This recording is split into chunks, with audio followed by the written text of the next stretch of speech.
to be clear that whatever she says with respect to acts committed by her in relation to the Vice President now, while she was a mayor in Davao City, is not part of this impeachment trial and will not in any way add to the charges that has been filed and are pending before this court under the 4 articles of impeachment, as previously ruled by the chair in previous requests for subpoena, for example. Kindly place the witness under oath, Attorney Bantog. Please raise your right hand, ma'am. You, Gina F. Acosta, do swear that the evidence you shall give in the case now pending between the Philippines and Vice President Cyrus Zimmerman Duterte shall be the truth, the whole truth, and nothing but the truth. So help you God.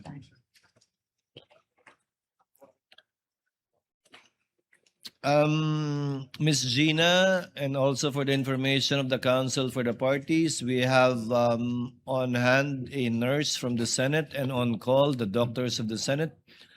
Given that in the last appearance of Ms. Gina before the House, I believe medyo tumaas po yung presyon ninyo. So we're just exercising some precautions with respect to this, but please try to be relaxed, ma'am. Attorney Ligutan, your witness. Thank Kindly you. make an offer. Thank you so much, Your Honor, please. Mr. Presiding Officer, our senator judges, the prosecution presents the first hostile or hostile witness in this impeachment trial. The testimony of the first, we'll pronounce it as hostile, we're accustomed to hostile. Ang testimonya ng kauna-unahang hostile witness sa impeachment trial na ito is being presented to prove ang mga sumusunod. Layo ng prosecution ay presenta o iharap si Gina Acosta bilang isang hostile witness. Ibig sabihin, hindi po siya testigo pabor sa prosecution. Pangalawa, si Ms. Acosta ay nanunungkulan ngayon bilang Vice Presidential Staff Officer 6 sa Office of the Vice President. Pangatlo, siya ay nagsilbing Special Disbursing Officer or SDO ng Office of the Vice President noong taong 2022 at saka 2023. Pang-apat, siya rin ang nagsilbing SDO para sa confidential funds noon ni Mayor Sara Duterte sa Davao City mula taong 2019 hanggang 2022. Panglima, siya ang naging staff member sa Davao City Administrator's Office sa pagitan ng mga taong 2016 at 2022 at ng Davao City Budget Office sa panunungkulan noon ni Mayor Sara Zimmerman Duterte. Pang-anim, sa last quarter o huling 3 buwan ng 2022, ginastos ng OVP or Office of the Vice President ang halagang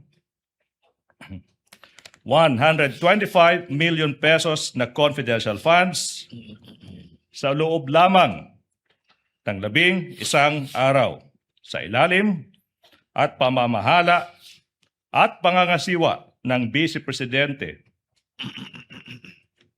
nang walang liquidation, nang hindi kumpleto o walang sapat na dokumento na nagpapatunay sa pagbabayad. Pang-7. Pang-8.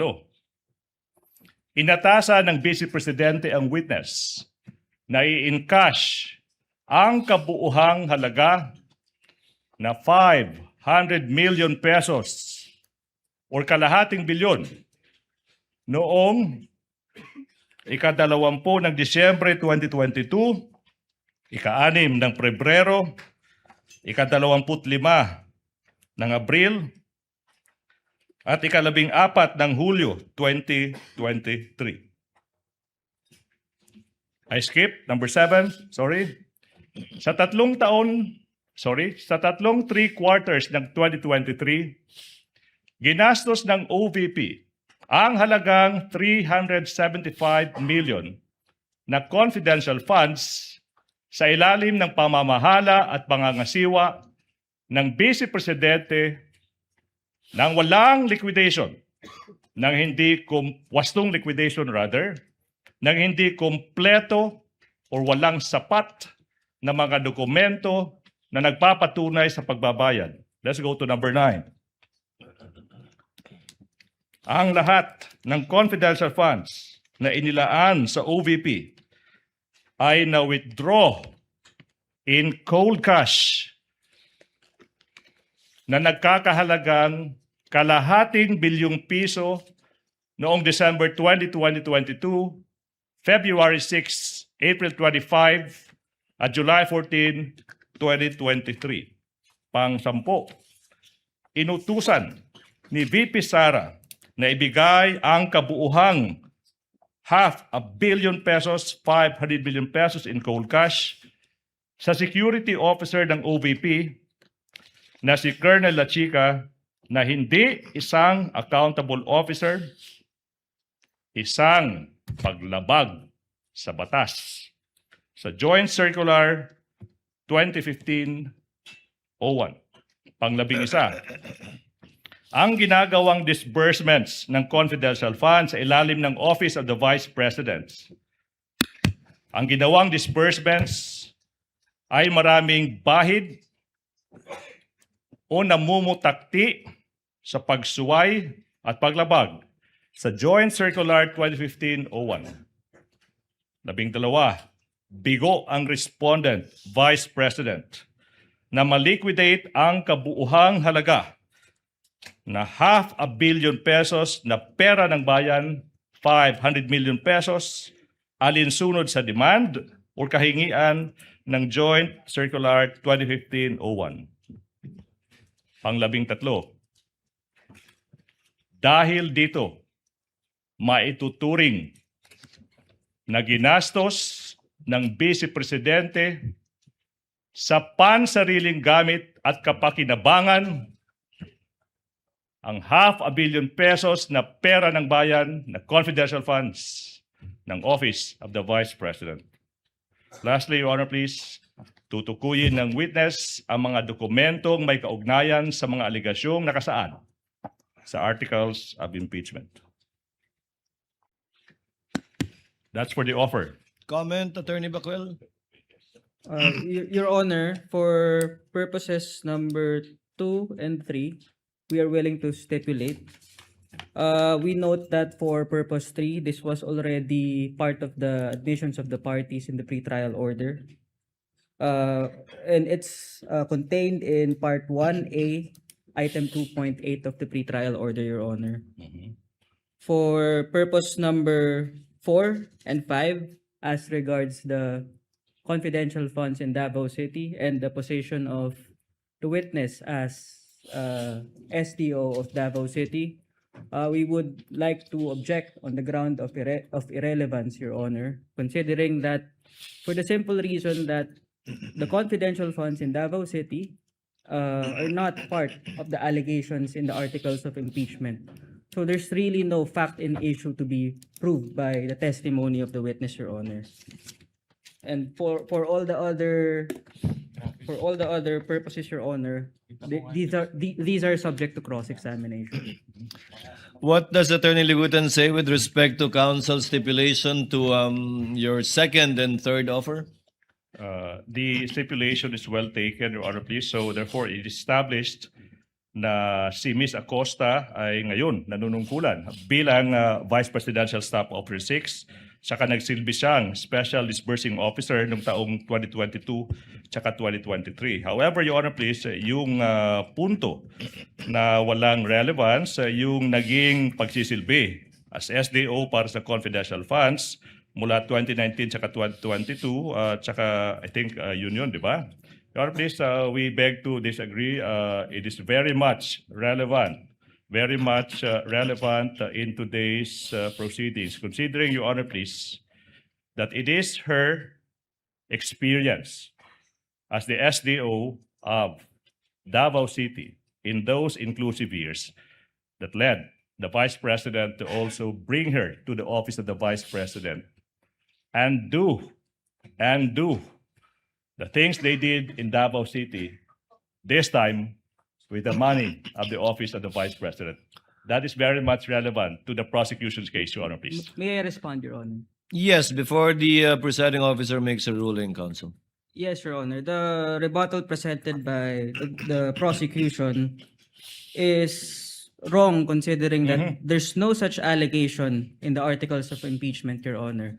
Moreover, Your Honor, it is clear in the ruling of the Supreme Court in Duterte versus House of Representatives that the basis of any charge must be for acts committed in relation to the impeachable office and within the term of the impeachable officer, Your Honor. Your Honor, can I make a quick rebuttal to the last point? No need, counsel. The presiding officer will make a ruling. The court will allow it, given that it is for the purpose of establishing pattern and/or behavior on the part of the witness. But to be clear, that whatever she says with respect to acts committed by her in relation to the Vice President now, while she was a mayor in Davao City, is not part of this impeachment trial and will not in any way add to the charges that has been filed and are pending before this court under the 4 articles of impeachment, as previously ruled by the chair in previous requests for subpoena, for example. However, may I ask counsel further to abbreviate the proceedings? Attorney Bakel, are you willing to stipulate that the witness is a hostile witness, and therefore counsel may ask leading questions already instead of qualifying the witness as a hostile witness? No, Your Honor. The prosecution must first qualify the witness as hostile, Your Honor. Then qualify her, Attorney Ligutan. We shall. Qualify her. Thank You you may so much. proceed when you're ready. Madam Witness, mayong buntag. Mayong buntag sa Ma'am, Excuse me. Your Honor, Excuse pwede bang me. magpaduol gamay sa Can atong I mikropono? Can you draw closer to the microphone? Okay. Salamat po. How are you, Madam Witness? Okay, Jutay. Okay, og jutay. Ibig sabihin, I'm a bit fine. Madam Witness, natay tubig. We have water. Excuse me, sir. Opo. Sir, pwede didilibog na na Okay. tubig? Your Honor, ingon ang witness, sabi po ng witness, po pwede bang hindi po malamig yung tubig? The OSAA is directed to kindly give her.